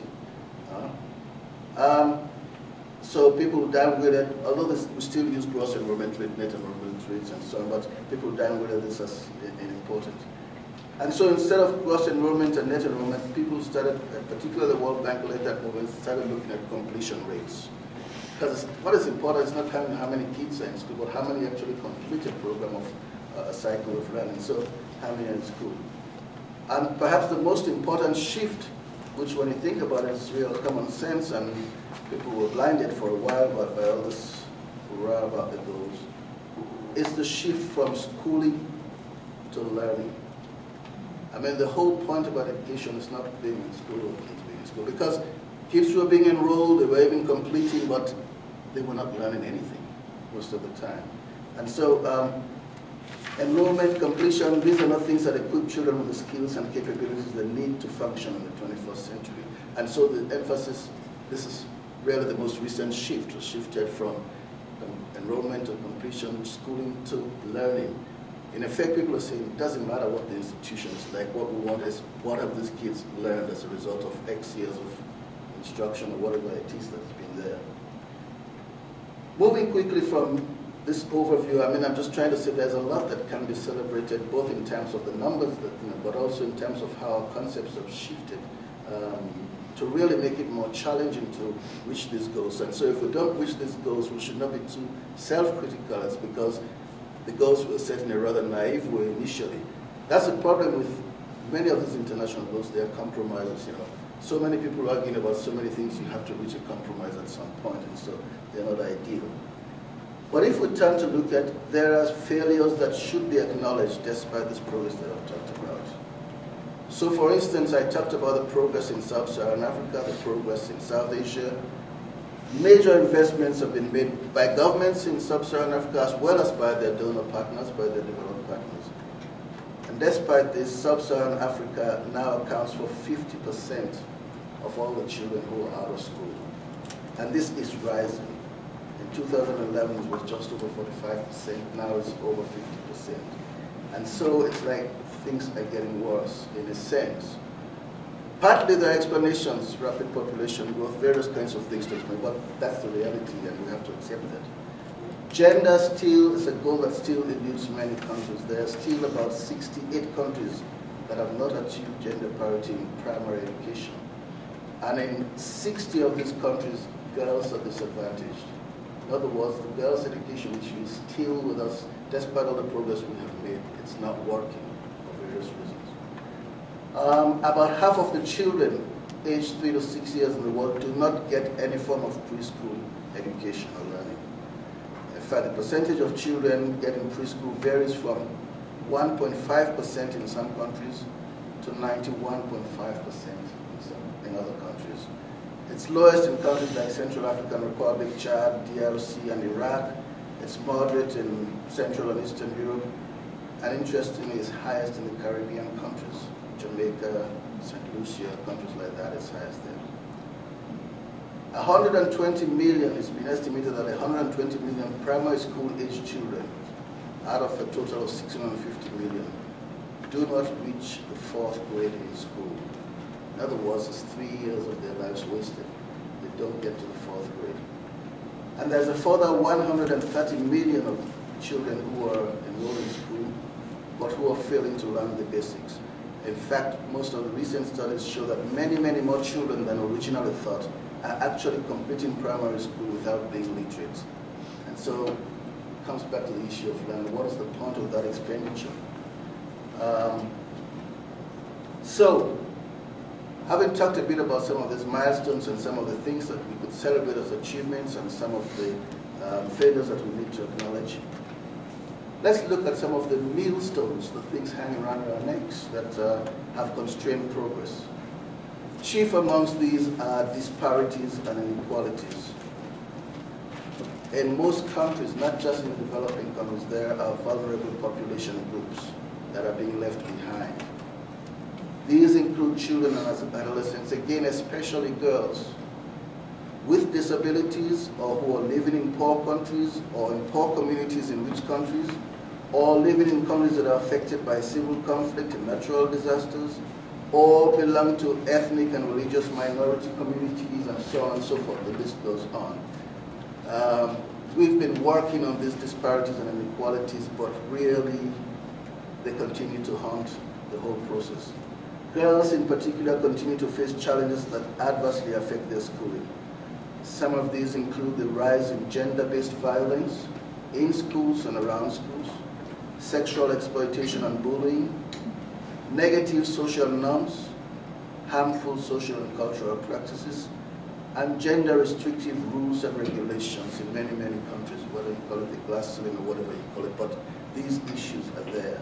So that's one set of issues, disparities and inequalities, that really have been hanging on us and preventing or constraining progress.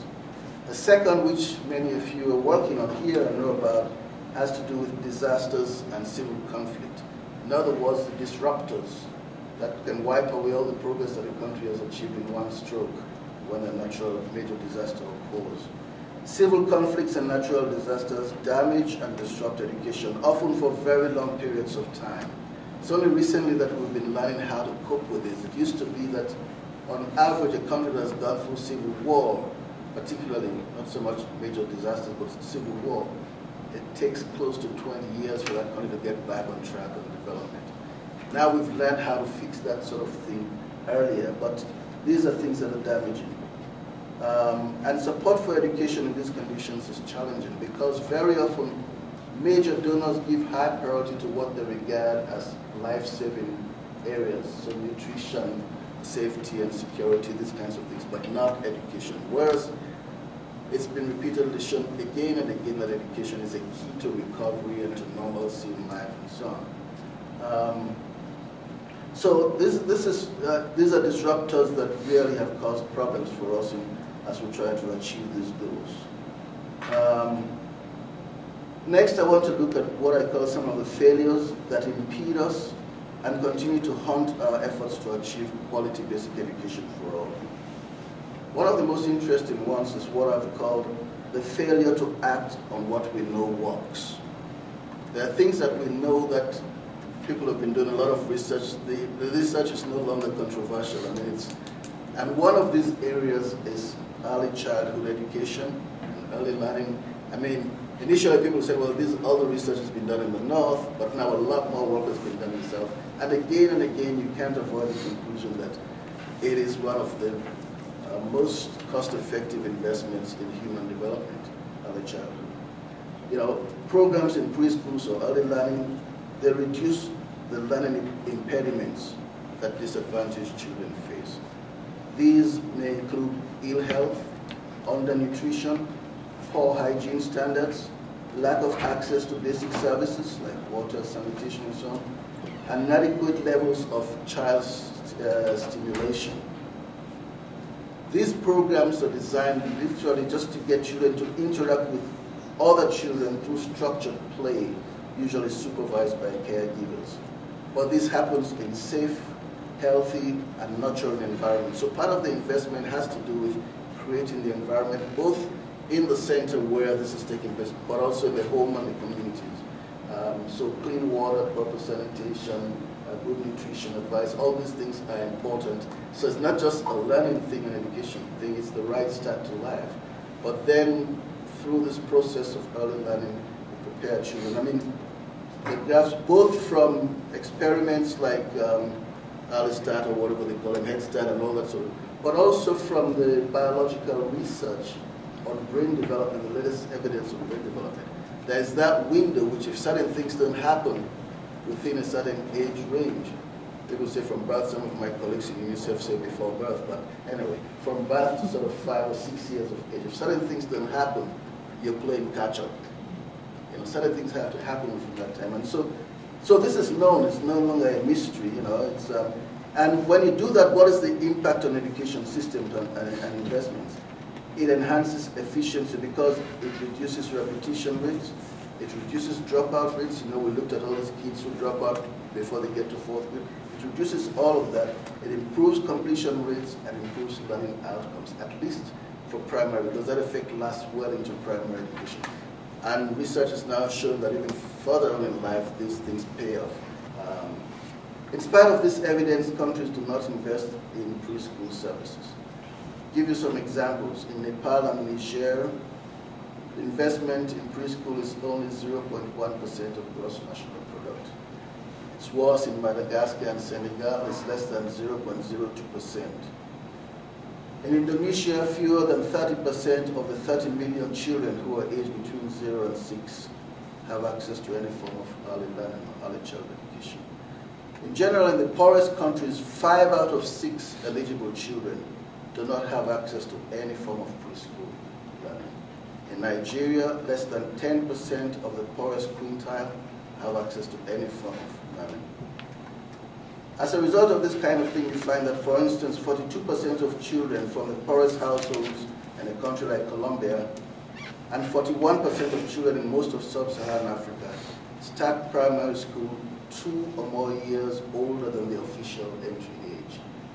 And that's a big disadvantage. Already they're beginning to play catch up.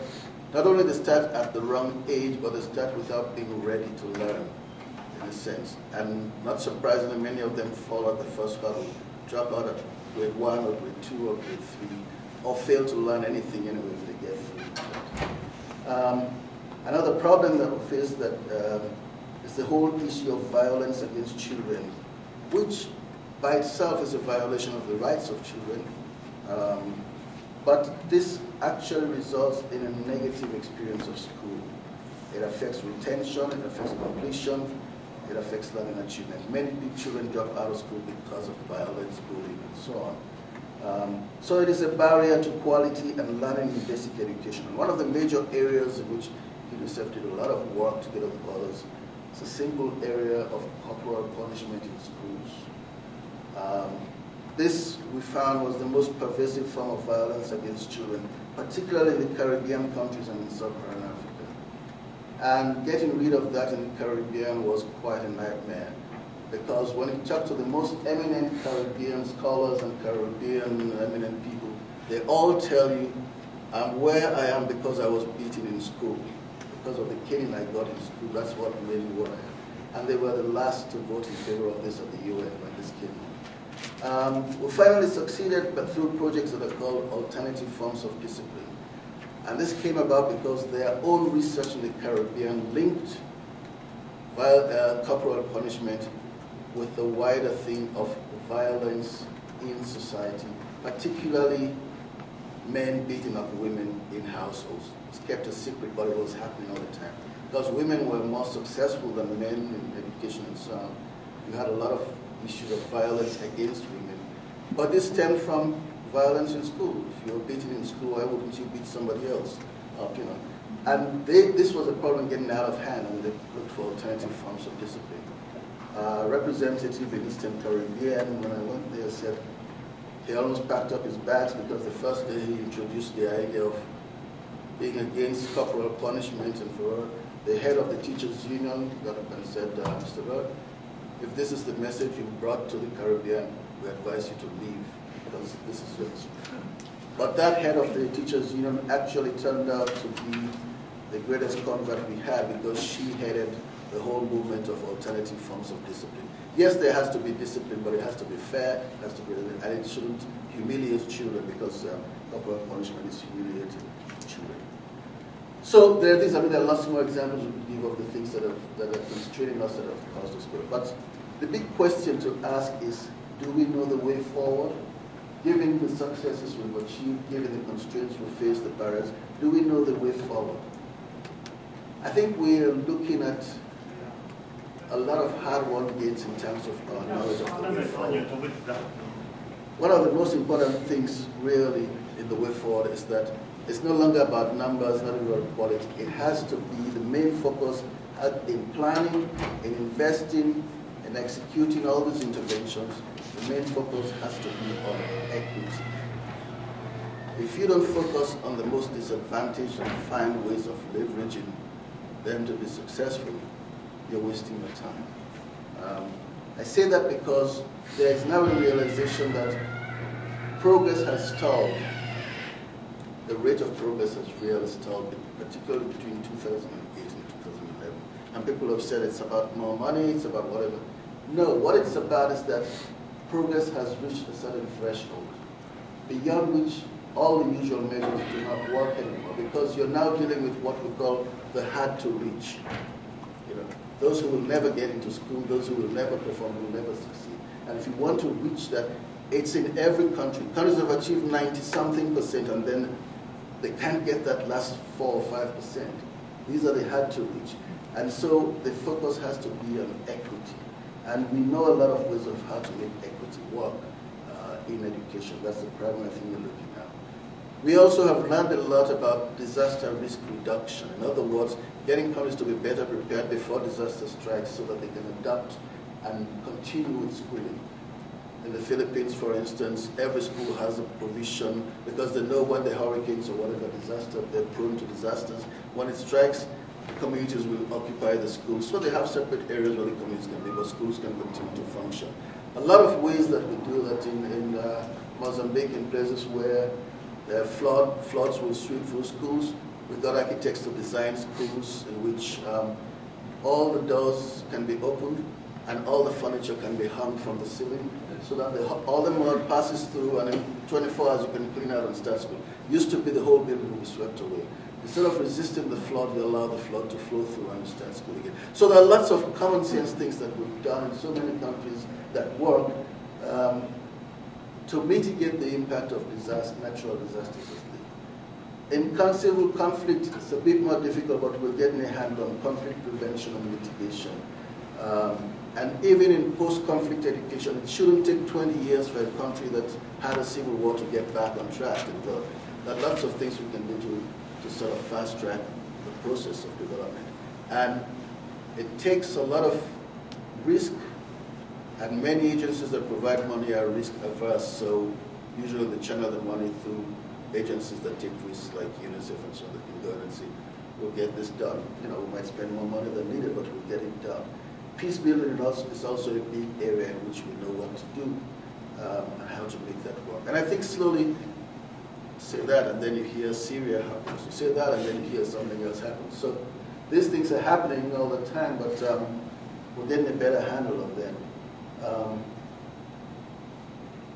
Basically also simple things that work. It's not often about the sophisticated, it's just simple things that we seem to have forgotten. For instance, the model for quality that UNICEF adopted is child-friendly school model, which is really a way of putting into practice all the things in conventional rights of the child, that schools are not about teaching, schools are about learning. Learners are at the center of everything that happens in schools. From the design of the buildings to the provision of resources to the curriculum, everything should be based on the question, what is in the best interest of the learner? What is in the best interest of the child? And these are things that, you know, we have a whole checklist that you can go through as you do in schools. Some of the best schools I've seen are in the poorest areas of rural Uganda. They're thatched, they're whatever, but you can see the schools functioning, you can see happy kids, you can see kids who are learning with the basics that they have there. So it's not necessarily the most expensive schools.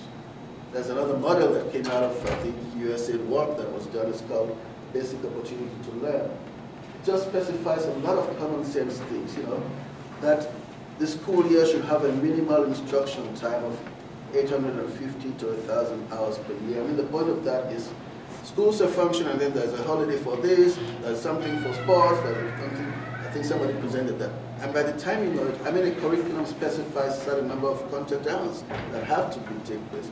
And if you eat away at those hours with all these functions, disruptions, and whatever else, it means children don't have the opportunity to learn. If children don't have the books, if they don't have the qualified teachers, you can't say they're failing. They don't have the opportunity to learn. So schools should be open every hour and every day of the school year, and the school should be located close to local community where children come from. Teachers should be present every day of the school year. This is a big problem in places like India and somewhere teachers are absent most of the time. Nobody's there to supervise them, and children go home every day without being taught anything. And then they say the children have failed. Students also should be present, of course. Student-teacher ratio is important in instructional material. The school and classroom activities should be organized to maximize the time on task. That is effective. It's not just about teachers being there, but sitting somewhere and the staff actually teaching and learning and engaging. An emphasis should be placed on developing the core skills in reading and various things like that, so that by third grade or so, children should really be proficient readers for that grade, because that opens the door to so many other things if they can read really and understand. What we've also learned to do is, and it's interesting that it's maybe 2 years or 3 years ago that suddenly the world seems to have rediscovered teachers. Teachers, yes. So there's a new focus on teachers. And again, the same mistakes are being made. The focus is on numbers of teachers, their qualifications, their training, and the cost of the teaching falls and how we can do this. And the World Bank juggles with, can you use para-teachers instead of full qualified teachers? Can you do this and can you do that? The economics of it, whereas we are not looking at the real issue of teacher competence and professionalism and so on. Some of the most interesting research on this is coming out of New Zealand, actually, where people are actually studying what teachers themselves see themselves as doing as practitioners and measuring that against the outcomes of their students and so on. And there's sort of 5 levels of teachers that they try to classify. Those who sort of instruct, they give instructions, and hope that students will regurgitate this in exams and pass or whatever. Up to the higher level, the highest level where you have teachers who are really mentors. They're not just teachers, they're mentors. Those are people who are passionate about their field, whether it's science or whatever. They're absolutely passionate. They have the time. Anytime you contact them, they're willing to help students. And I've seen this myself in countries. I can tell you about a math teacher who will take students out to the field with the football if that's how they understand maths and so on. And even students who get 0 and everything else will pass maths because of that teacher. And we all know teachers like that. So not every teacher will be like that, but it's important to begin to look at how teachers view themselves and what they're doing and give them incentives to progress along this sort of five-layer scale to become more professional. Next major point I want to look at is the issue that I raised earlier, that momentum and political will and smart investments, this all seems to be fading. And as we approach 2015, this was happening when we were approaching 2000, people were saying, oh my God, we're not going to meet the goal. And now, again, people are saying we're not going to meet the goal in 2015, even though they're the same goals. Progress really with the MDGs and EFA, progress slowed down between 2008 and 2011. The level of aid is also decreasing. Because of the financial crisis, obviously, the level of aid is decreasing. And it's a fact now that most of the EFA goals are unlikely to be met by 2015, as I think Mohammed was already saying. So perhaps many people are saying the major push for EFA, which was started or really reignited in Dakar in 2000, is grinding to a halt. And people are questioning what is the issue. And a lot of NGOs, as usual, are wrapping up the call for more funds to education and so on. And you become a heretic if you say money is not the issue. As I said earlier, we think that progress has reached a certain threshold that you're now dealing with hard to reach. Children with disabilities, those living in poor communities, those affected by civil conflict. These are not people you can just open schools and train teachers and they go into school and succeed. You have to do a lot more. And so we're using things like families, poor families actually being paid, cash transfer schemes actually being paid in return for sending children to school because there's no way they can send the children. Some of these measures are working for a while, and we should see how it works. So, finally, what would it take for quality basic education efforts to flourish? I'm using the word flourish because I see it in your theme, and I'm thinking, what an optimistic lot. What will flourish out here? I think giving priority attention to those who are left behind, in other words, dealing with equity as an issue. The girls, people from poor families, those who live in rural areas or in urban slums, those who live with disabilities, those from ethnic or religious minorities, and so on. In other words, closing the equity gaps, that's the main challenge that will allow things to flourish. It's simply a fact that the world cannot achieve the education goals in any meaningful way unless these issues of lack of equity are addressed vigorously, not just spoken about. Because in the end, all children and adolescents must be able to access basic education as a matter of right, and under all conditions. Schools and learning environments must be safe, secure, healthy, and conducive to learning. But most of all, it is imperative for children and adolescents to learn what is relevant and valuable in order to prepare them for a complex and rapidly changing 21st century world. Finally, I think the challenge is not just doing these targeted things, but to invest in transforming education systems so that they're much more inclusive and responsive.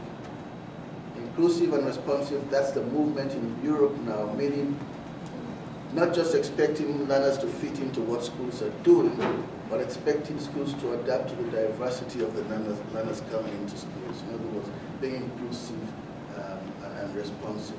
Schools that are also quality-oriented. In other words, not just doing the motions of teaching, but all the time raising standards and improving quality.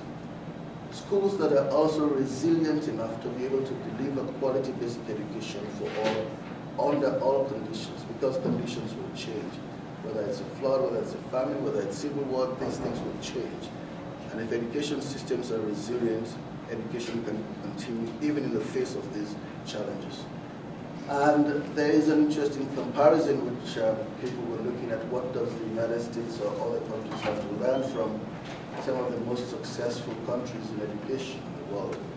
And it's the movement from what is it that moves countries from low quality education system to a high quality education system? And in low quality education systems, the priority is on access and enrollment rates based on expansion of the system. In high quality education, the priority is on retention and completion based on reduced repetition and support for learners. In low quality systems, there's relatively low teacher quality with high degree of unqualified or underqualified teachers, whereas the reverse is true in high quality system. There is a priority on what is called a Tayloristic form of work organization in the education system, in low quality systems. Whereas in high quality education system, there are professional forms of work organization in school systems. In other words, authorities devolve to the point at which education is delivered actually. Don't micromanage teachers, don't over-supervise teachers, but trust them as professionals to deliver results and measure those results that are being delivered as a basis for reward.